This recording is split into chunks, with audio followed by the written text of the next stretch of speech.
இன்று நாம் பார்க்க போகும் தலைப்பு ஒவ்வொரு மனிதனின் வாழ்க்கையையும் மாற்றக்கூடிய ஒரு முக்கியமான விஷயம். பணத்தை சேமிக்க கற்றுக்கொள்ளுங்கள். சிறிது சேமிப்பு, பெரிய பாதுகாப்பு. பணம் என்பது வெறும் காகிதம் அல்ல. அது நம் உழைப்பின் வியர்வை, நம் நேரம், நம் முயற்சி, நம் கனவுகள். பலர் வாழ்க்கையில் அதிகமாக சம்பாதிக்க வேண்டும் என்று நினைக்கிறார்கள். ஆனால் வாழ்க்கையில் வெற்றி பெறுபவர்கள் அதிகமாக சம்பாதிப்பதால் மட்டும் வெற்றி பெறவில்லை. அவர்கள் சம்பாதித்த பணத்தை சரியாக சேமித்ததால் வெற்றி பெற்றார்கள். ஒரு மனிதன் மாதம் 1,00,000 ரூபாய் சம்பாதித்தாலும் சேமிப்பு இல்லையெனில் அவர் ஏழைதான். மற்றொரு மனிதன் மாதம் 20,000 ரூபாய் சம்பாதித்தாலும் தொடர்ந்து சேமித்து வந்தால் அவர் எதிர்காலத்தில் பாதுகாப்பாக இருப்பார். பணம் சம்பாதிப்பது ஒரு கலை, ஆனால் பணத்தை சேமிப்பது ஒரு பெரிய ஞானம். ஏன் சேமிப்பு அவசியம்? வாழ்க்கை எப்போதும் ஒரே மாதிரி இருக்காது. இன்னைக்கு வேலை இருக்கலாம், நாளை இருக்காம போகலாம். இன்னைக்கு உடல் நலம் நன்றாக இருக்கலாம், நாளை மருத்துவ செலவு வரலாம். இன்று வருமானம் அதிகமாக இருக்கலாம், நாளை குறையலாம். இப்படிப்பட்ட சூழ்நிலைகளில் நம்மை காப்பாற்றுவது சேமிப்புதான்.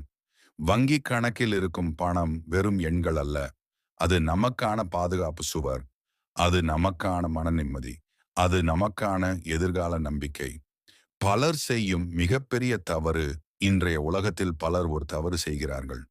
முதலில் செலவு செய்கிறார்கள், பிறகு மிச்சம் இருந்தால் சேமிக்கிறார்கள். இதுதான் தவறு. பணக்காரர்களின் சிந்தனை வேறு.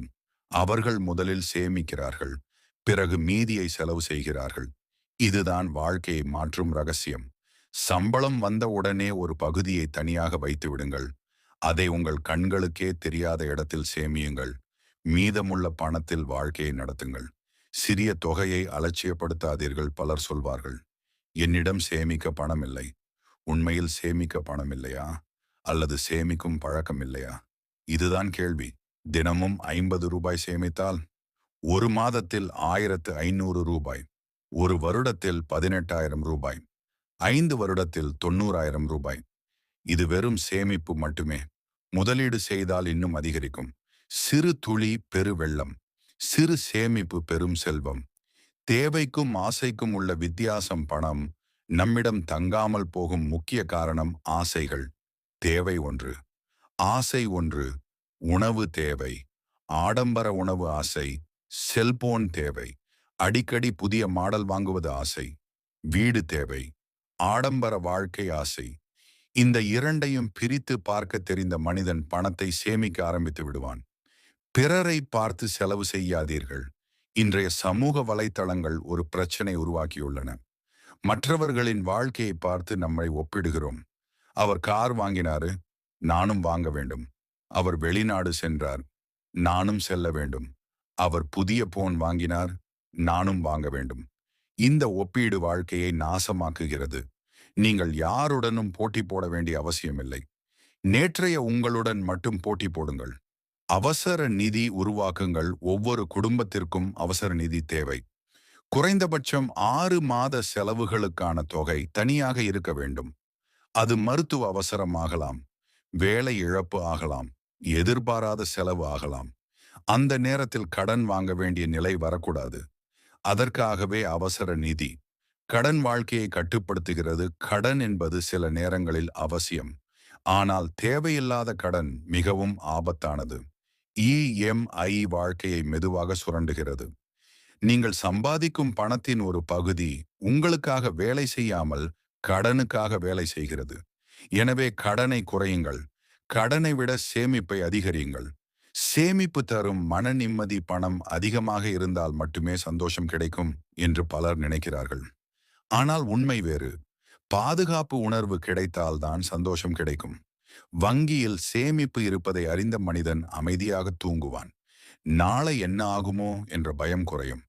இதுவே உண்மையான செல்வம். குழந்தைகளுக்கு சேமிப்பை கற்றுக் கொடுங்கள். பள்ளியில் பல பாடங்கள் கற்றுக் கொடுக்கப்படுகின்றன. ஆனால் பண மேலாண்மை பெரும்பாலும் கற்றுக் கொடுக்கப்படுவதில்லை. அதனால் பெற்றோர்கள் குழந்தைகளுக்கு கற்றுக் கொடுக்க வேண்டும். பணம் மரத்தில் காய்க்காது, உழைப்பால் கிடைக்கும். சேமிப்பால் பெருகும். இந்த உண்மையை சிறு வயதிலேயே கற்றுக் கொடுத்தால் அவர்கள் வாழ்க்கையில் பல தவறுகளை தவிர்ப்பார்கள். பணம் வேலை செய்ய வேண்டும். பலர் பணத்திற்காக வேலை செய்கிறார்கள். ஆனால் புத்திசாலிகள் பணத்தை தங்களுக்காக வேலை செய்ய வைக்கிறார்கள். சேமிப்பு முதல் படி, முதலீடு இரண்டாவது படி. நிதானமாக வளரக்கூடிய முதலீடுகள் மூலம் பணம் பெருக ஆரம்பிக்கும். அதுதான் உண்மையான வளர்ச்சி. சேமிப்பு என்பது சிக்கனம் அல்ல. சிலர் சேமிப்பை தவறாக புரிந்து கொள்கிறார்கள். சேமிப்பு என்பது வாழ்க்கையை அனுபவிக்காமல் இருப்பது அல்ல. சேமிப்பு என்பது புத்திசாலித்தனமாக வாழ்வது. தேவையானதை வாங்குங்கள், ஆனால் வீணாக செலவு செய்யாதீர்கள். உங்கள் எதிர்காலத்தை மறந்து இன்றைய மகிழ்ச்சிக்காக மட்டும் வாழாதீர்கள். நேரமும் பணமும் ஒன்றே. ஒரு விஷயத்தை நினைவில் கொள்ளுங்கள். பணம் என்பது நேரத்தின் வடிவம். நீங்கள் ஒரு நாள் வேலை செய்து சம்பாதிக்கும் பணத்தை 5 நிமிடத்தில் வீணாக்கும் போது உண்மையில் உங்கள் நேரத்தையே வீணாக்குகிறீர்கள். எனவே ஒவ்வொரு ரூபாயையும் மதியுங்கள். வெற்றியாளர்களின் பழக்கம் உலகில் பல வெற்றியாளர்களின் வாழ்க்கையை பார்த்தால் ஒரு பொதுவான விஷயம் தெரியும். அவர்கள் சம்பாதிப்பதை விட குறைவாக செலவு செய்கிறார்கள். மீதியை சேமிக்கிறார்கள். அதை முதலீடு செய்கிறார்கள். காலம் அவர்களுக்காக வேலை செய்கிறது. இதுவே செல்வத்தின் அடிப்படை ரகசியம். இன்று தொடங்குங்கள். நாளை சேமிப்பேன், அடுத்த மாதம் சேமிப்பேன், சம்பளம் அதிகரித்த பிறகு சேமிப்பேன், இப்படி பலர் சொல்கிறார்கள். ஆனால் அந்த நாள் வருவதில்லை. சேமிப்புக்கு சரியான நாள் என்று, சரியான நேரம் இப்போது. சரியான தொகை எவ்வளவு இருந்தாலும் பரவாயில்லை. தொடங்குவது முக்கியம். வாழ்க்கையில் பெரிய செல்வந்தராக ஆக வேண்டும் என்றால் பெரிய தொகையுடன் தொடங்க வேண்டிய அவசியமில்லை. சிறிய சேமிப்புடன் தொடங்கினால் போதும். ஒரு விதை எப்படி பெரிய மரமாக வளருகிறதோ அதுபோல ஒரு சிறிய சேமிப்பு எதிர்காலத்தில் பெரிய பாதுகாப்பாக மாறும். இன்று நீங்கள் சேமிக்கும் ஒவ்வொரு ரூபாயும் நாளைய உங்களுக்கான பரிசு.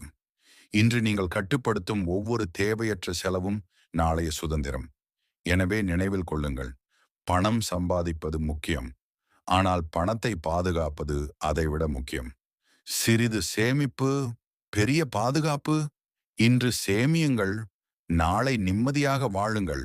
உண்டியலில் தொடங்கிய கனவு. இந்த சிறு குழந்தை கதையை கேளுங்கள். ஒரு சிறிய கிராமத்தில் அருண் என்ற சிறுவன் வாழ்ந்து வந்தான். அவனுடைய குடும்பம் மிகவும் வசதியானதில்லை. அப்பா விவசாய கூலி வேலை செய்தார். அம்மா வீட்டு வேலைகளை கவனித்தார். ஒரு நாள் அருண் கடைக்கு சென்ற போது ஒரு அழகான உண்டியலை பார்த்தான். அதை வாங்க வேண்டும் என்று ஆசைப்பட்டான். சில நாட்கள் சேமித்து அந்த உண்டியலை வாங்கினான். அன்று முதல் அவனுக்கு ஒரு பழக்கம் வந்தது. அப்பா 10 ரூபாய் கொடுத்தால் 5 ரூபாய் செலவு செய்வான். மீதமுள்ள 5 ரூபாயை உண்டியலில் போடுவான். உறவினர்கள் வந்தால் கொடுக்கும் சிறு பரிசு பணம், பள்ளியில் கிடைக்கும் பரிசு தொகை, திருவிழாக்களில் கிடைக்கும் காசு, எதுவாக இருந்தாலும் சிறிது தொகையை உண்டியலில் சேமித்து விடுவான். நாட்கள் கடந்தன, மாதங்கள் கடந்தன. ஒரு வருடம் முடிந்தது. ஒரு நாள் உண்டியல் நிறைந்து விட்டது. அதை உடைத்து பார்த்தபோது அதில் 5000 ரூபாய்க்கும் மேல் இருந்தது. அருண் மிகவும் மகிழ்ச்சி அடைந்தான். அந்த நேரத்தில் அவனது தாத்தா ஒரு நல்ல ஆலோசனை கூறினார். கண்ணா, இந்த பணத்தை வீட்டில் வைத்தால் வளராது. இத போஸ்ட் ஆபீஸில் போடு, அங்கே வட்டி கிடைக்கும். அடுத்த நாள் அருண் தாத்தாவுடன் போஸ்ட் ஆபீஸுக்கு சென்றான். அங்கே ஒரு சிறு சேமிப்பு கணக்கை தொடங்கினான். தன்னுடைய 5000 ரூபாயையும் அதில் செலுத்தினான். மாதங்கள் சென்றன. ஒவ்வொரு மாதமும் அவன் சிறிது சிறிதாக பணம் சேர்த்து கொண்டே இருந்தான். போஸ்ட் ஆபீஸில் பணம் இருப்பதால் அதற்கு வட்டியும் சேர ஆரம்பித்தது. ஒரு நாள் கணக்கு புத்தகத்தை பார்த்த அருண் ஆச்சரியப்பட்டான். அவன் சேர்த்த பணத்தோடு வட்டி பணமும் சேர்ந்திருந்தது. அப்போது தாத்தா சொன்னார், இதுதான் பணத்தின் மந்திரம். நீ வேலை செய்யும் போது பணம் சம்பாதிக்கிறாய். ஆனால் சேமித்து முதலீடு செய்தால் பணமே உனக்காக வேலை செய்யும். அந்த வார்த்தைகள் அருணின் மனதில் ஆழமாக பதிந்தன. அதன் பிறகு அவன் செலவுகளை குறைத்தான். தேவையற்ற பொருட்களை வாங்குவதை தவிர்த்தான். ஒவ்வொரு மாதமும் சேமிப்பை தொடர்ந்தான். ஆண்டுகள் கடந்தன. பள்ளி முடிந்தது. கல்லூரி படிக்க வேண்டிய நேரம் வந்தது. பல நண்பர்கள் கல்விக்காக கடன் வாங்கினர். ஆனால் அருண் தனது போஸ்ட் ஆபீஸ் சேமிப்பிலிருந்தே படிப்புச் செலவின் ஒரு பகுதியை சமாளித்தான். அவன் சேமித்த பணமும் அதற்கு கிடைத்த வட்டியும் அவனுக்கு உதவின. படிப்பை முடித்து நல்ல வேலை கிடைத்தது. முதல் சம்பளம் வாங்கிய நாளிலும் அவன் பழக்கத்தை மாற்றவில்லை. மீண்டும் சேமிக்க ஆரம்பித்தான். ஒரு நாள் தனது கிராமத்தில் மாணவர்களிடம் பேசும்போது அவன் சொன்னான், நான் பெரிய பணக்கார குடும்பத்தில் பிறக்கவில்லை. ஆனால் ஒரு உண்டியலில் விழுந்த ஒரு ரூபாய் என் வாழ்க்கையை மாற்றியது. சேமிப்பு சிறியது என்று நினைக்காதீர்கள். சிறு துளி தான் பெருவெள்ளமாகிறது. அந்த நாள் முதல் அந்த கிராமத்தில் பல குழந்தைகள் உண்டியல் வாங்கி சேமிக்க ஆரம்பித்தனர். கதையின் நீதி சம்பாதிப்பது செல்வத்தை உருவாக்காது. சேமிப்பதே செல்வத்தை உருவாக்கும். உண்டியலில் விழும் ஒவ்வொரு ரூபாயும் எதிர்கால வெற்றிக்கான ஒரு விதை.